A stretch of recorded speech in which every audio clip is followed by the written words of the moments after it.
HCU 400 ఎకరాల భూమి చేతికొస్తే కాంగ్రెస్ సర్కారు ఏదో చేద్దాం అనుకున్నది.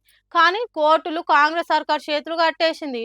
ఆ భూములల్లా ఇంకా చిన్న పుల్ల కూడా ముట్టుకోవద్దని చెప్పింది. ఇగో ఇప్పుడు సుప్రీంకోర్టు ఇంకో సురుకు పెట్టింది తెలంగాణ సర్కారుకు. సురుకులు అంటే మామూలు సురుకులు కాదు పోన్రి. అబ్బా ఎందుకు ముట్టుకున్నాంరా హెచ్సియు భూములను అనుకునేటట్టు పెట్టింది సుప్రీంకోర్టు సురుకులు. చెట్లు నరుకుడు ఏ పద్ధతి ప్రకారం చేసిండ్రు, ఎవరు అనుమతి తీసుకున్నారు, మీకు పర్మిషన్ ఇచ్చినో లెవలు అన్నట్టు అడిగితే సర్కార్ తరపు లాయర్కు నోట మాట పెక్లలేదట. సెలవు రోజులల్లా చెట్లు నరకాల్సిన అర్జెంట్ అవసరం ఏమొచ్చింది మీకు? మీరు చెట్లు పొదలు కొట్టేసుడుతోని ఆవాసం లేక జింకలు సిటీలకు వచ్చినాయి, వాటిని కుక్కలు పట్టినాయి. మేము ఆ వీడియోలు చూసినాం. ఇంత విధ్వంసం చేసి కూడా మేము చేసిన పనే కరెక్ట్ అన్నట్టు సమర్థించుకోకుండ్రి అని మందలిచ్చిందట.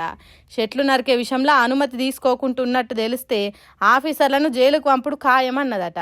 హెచ్సియు భూములల్లనే టెంపరవరీగా ఓ జైలు ఏర్పాటు చేసి అక్కడనే వాళ్ళని ఉంచాలి అనేటట్టు కోపం చేసిందట కోర్టు.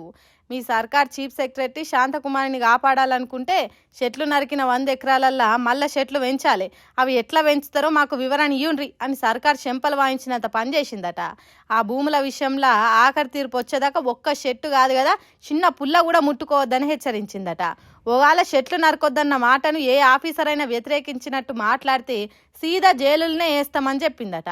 మళ్ళా కోర్టు వాదనలు మే 15వ తారీఖు వాయిదా వేసిందట.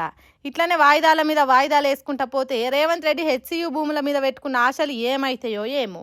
ఆ భూములను చేతికి చిక్కించుకుందాం అనుకుంటే ఆ ముచ్చట కోర్టులకు ఎక్కి కొరకరాని కొయ్య తీరాయే కదా అని బాధపడుతున్నాడు కావచ్చని అంటుర్రు. సుప్రీంకోర్టు హెచ్చరించిన మాటలిన్న తెలంగాణ పబ్లిక్.